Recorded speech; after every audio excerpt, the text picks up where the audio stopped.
Hi you guys, welcome. It's Tuesday today, so we are doing our 3 horses that came from Tulare this Saturday. These are our top 3 because they're limping really bad, so they even rode them through. So we're going to see what our vets say, and hopefully we could get some answer. Some of these horses that we are walking, they're really hurting. They're really ouchy on the front end. So we're trying to get everything going. Today our plan is to do all the x-rays with all the new ones out here, and then we'll go from there. So also Walker, it's only Walker today, so he asked Maddie and I to help him out and grab some donkeys. So we got 2 of them, better than safe and sorry. The other 2, they're a little challenged. They like to run. I don't think he realized that I'm still in a boot, so I can't really run as quickly. They will have to get some manpower and help catch them for us. That's that. Luckily, I have a great teamwork out here at All Seed in the Barn, and I have Todd and Nick, and Maddie is helping me out with the vet today and grabbing some horses. It's so nice to have the community and just the employees out here to help me out today, and it's really great while Talia is at Texas and trying to save more as she can. Hi, I'm Walker Reynolds. I'm the farrier out here at All Seed in the Barn, and today we're doing something different. We're just going to kind of show farriers tools and what we need for our job. So first of all, you see us, we wear what some people call an apron or chaps, but just to kind of protect our legs, keep us from getting too dirty, but also helps when we're shoeing a horse if they decide to pull a leg away as we're driving a nail. That nail's got a pretty sharp point on it, so hopefully it'll skim off that. And then I have a lot of knives. I got 4 knives in my pocket. They're all right-handed knives, and then I have 1 loop knife that's good for cleaning the frog, left and right side of it, and it's got a hoof pick on the back. And then I also have a little pin in here, so whenever I fit my shoe, I can draw on my shoe where I want to check it. That way I fit the shoe, mark it, go to the grinder, it fits every time. And then in this box, got my driving hammer for driving nails. I used to use that hammer to cut clinches as well with this, but now I use a nylon hammer. It's a lot quieter and the horses like it more. A clinch block, so after I drive my nail, this will block the nail and hold it in tight. I have some copper sulfate and Durasol in here. I'll mix the copper sulfate in with a lot of dental impression. It's an antibacterial. Wire brush, just for cleaning the foot off before I put a shoe on or cleaning the mud off. I have a pair of pull-offs. Those are for pulling my shoes off. Nippers for trimming the foot. And then nail pullers for if I want to re-drive a nail, I can just pull 1 single nail instead of using a pair of pull-offs to get the whole shoe off. My clinchers for clinching over the nails. And then a little pair of nippers to trim nails with. And then in the bottom I have some copper cure paste. I use this to put in voids in the hoof after I clean it out. That way, if you don't pack it full of medication, it'll usually just pack full of manure or dirt.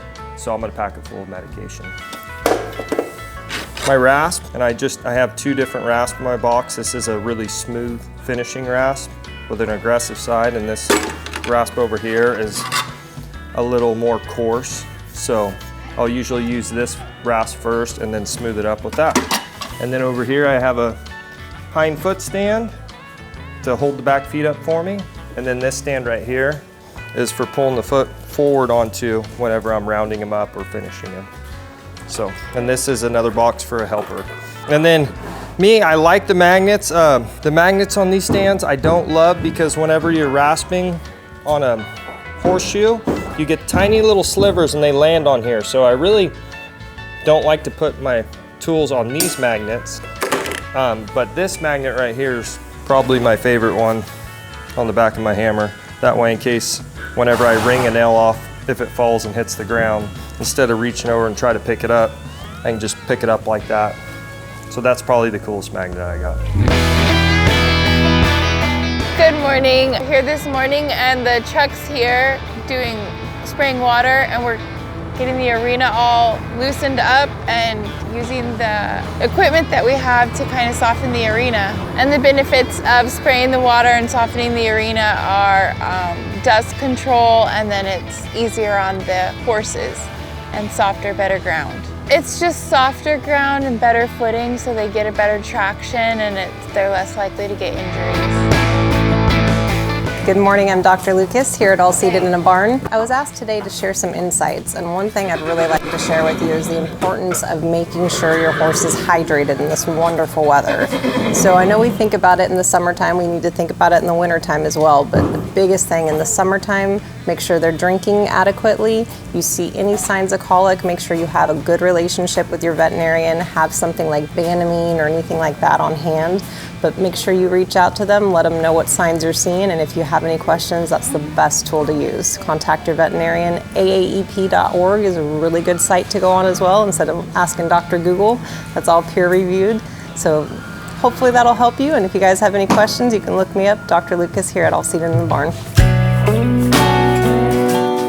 So this is Vinny, and we're gonna do a little bit of softening with him. He is a little stiff and needs a little bit of softening. A good way to start that is just to flex him around. I've already kind of desensitized him with the rope and stuff like that. So now I just want to get him to kind of flex around. I want to start just by getting his head to come around and get no resistance out of him. And he did really good right there. We're gonna do that a couple of times on both sides. What you gotta do on one side, you gotta do on the other. And he's actually needs more work on this side. He's more stiff on this side, so you'll kind of see that right here.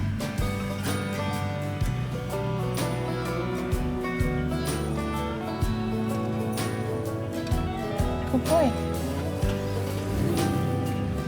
And eventually what I'm gonna do is, you see how hard and stiff he is coming around with the halter. So he just needs a lot of work with your hands first, because if they won't just come around with the halter, there's no point in sitting there fighting with them when you can just grab the cheek and kind of pull them until they get soft enough to where you can put your hand over their nose and then just kind of get him to come around like that. Good boy. So this is Mason. So this is his wound when he first came in like this. If you notice that we've been doctoring him, I've been doctoring him for a month now. It's 100% closing. It's no more you sticking your hand in it. So Talia started getting this stuff. So we've been adding this. Once it's 100% dry, we're gonna put a patch on it. So this stuff is like when you get the worm victims, like the fire victims, we put this on him. So we put 2 patches on it, and then we put our Steffa, and then we just wrap it with the KT tape.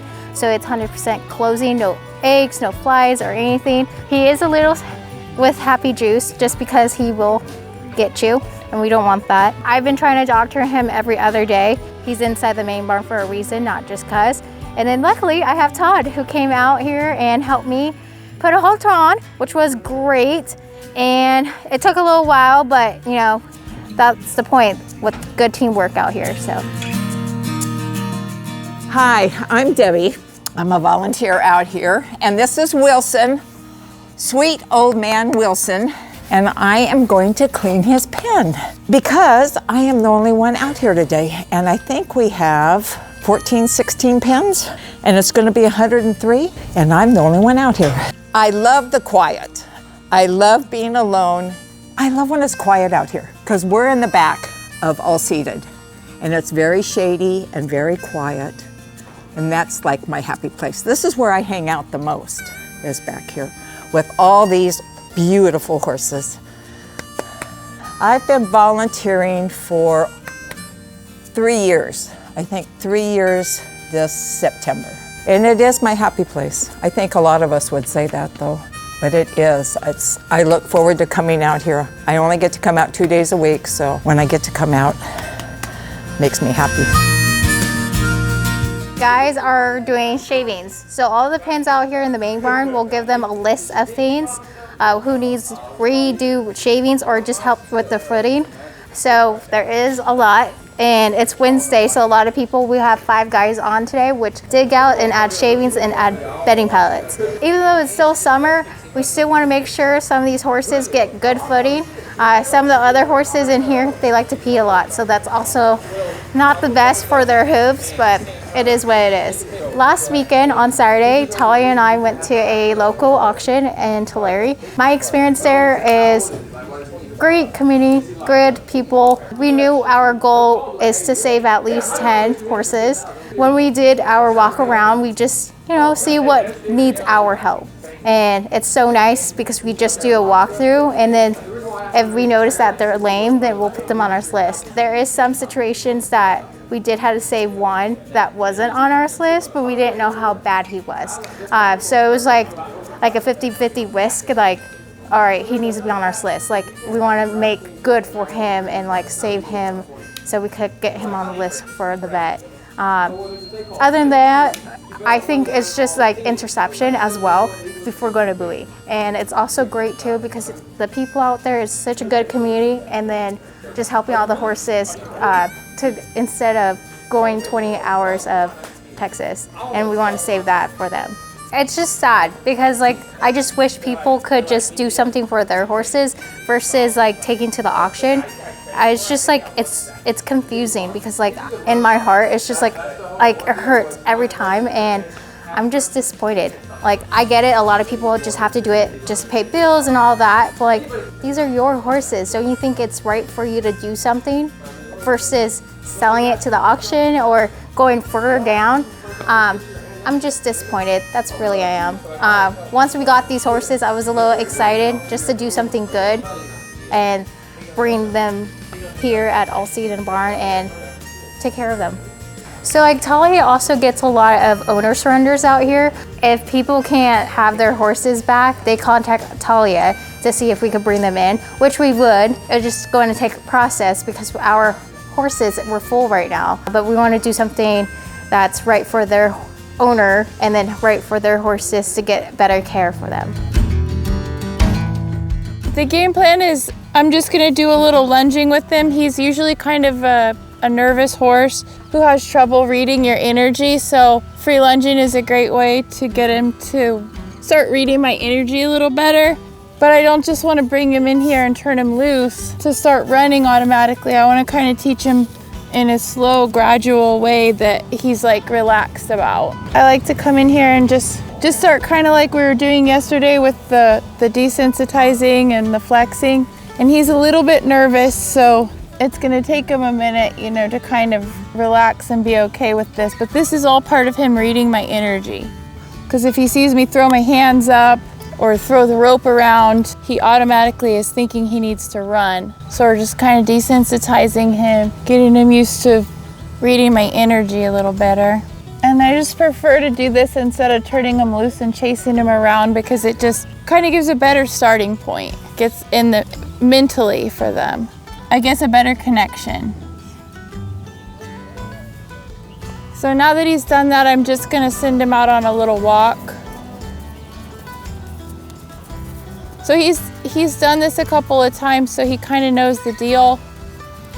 But at first, if he starts taking off trotting, I'll just kind of shut him down and bring him back down to a walk. Just get a couple of circles of a walk. And then change his direction. Walk. Good boy, Vinny. And horses rely on repetition, so try and change the direction in the same place until they understand at least. Come on.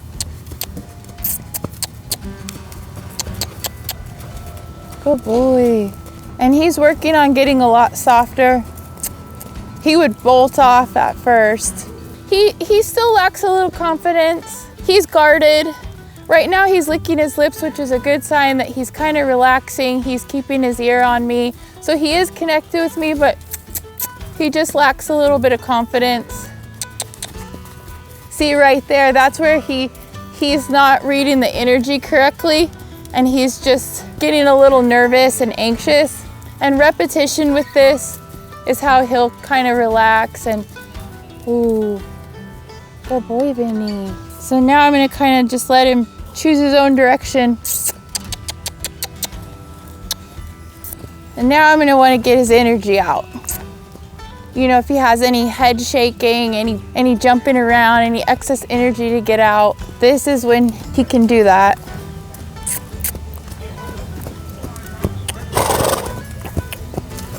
Oh. So So when he sighs out and licks his mouth and stuff like that, it's a sign of he's less stressed. He's more thinking than reacting. So that is something that we look for and want them to be doing. Hey everybody, it's Nick here at All Seated in a Barn. We are expanding across the street, finally. I know we've said it a couple times, we're making it happen. As of now, we're flattening everything down, tearing out anything that's unnecessary and in the way. And then from there, we'll start building the, I believe, paddocks, possibly pens too. We'll see what the boss has cooked up on that blueprint. We should be bringing in a lot more pasture horses if we're overcrowded. So we're also installing a easy drop-off location. Some of our haulers, including myself, when I do stuff and I come back at 12, 1 o'clock in the morning by myself, it's very hard to unload by yourself, but we'll make a nice pull-in, pull-out area to where we could just drop them on off and make it easier on our haulers. The more space, the better. No, because Ty just started dancing and trying to make me laugh. You can't hit the Dougie while I'm being recorded, Ty. Hi, my name is Marisa. I'm with Pathpoint, and today we are laying down shavings in the barn for the animals, or the horses, so they are helping with that. Their goal with doing this and coming here and volunteering is to really teach them life skills, job skills, and independence. That's what they're working on today. So first we're going to put a cotton on him. Normally you want to make sure it's the inside of the cotton, and we're gonna just do it on his front end. Good boy. And you wanna make sure it's not too snug and not too tight. And you just wrap. What we're doing next is a brown gauze. I don't know if I'm doing this correctly, but this is the bin I've been doing. So you just wanna make sure when you wrap, you just wanna make sure you got 2 inch on top and 2 inch on the bottom, and you just go all the way down. Basically use it all the way through, so like no dirt, no germs. Thanks, Matt. So what I'm doing right now is make sure there's 2 inches. Basically the brown gauze is just another protection with the cotton, so it's nice and easy going with your vet wrap. And then you're gonna grab your vet wrap, do the same concept. It makes it nice and pretty, and make sure it's nice and snug. And normally you go up, make sure it's 2 inches, nice and pretty, and then you go back down. I don't like it wrinkled, but that takes a lot of practice. All the way down. Again, just wanna make sure it's all around of the leg. Yeah, pretty much, it's pretty simple. That's how you do a vet wrap. Yes. The best way to support us is always through donations, whether that be product that we need or monetary. And you can do that by joining our Patreon, going to the website, or visiting any of our social media platforms for links on the best ways to help us.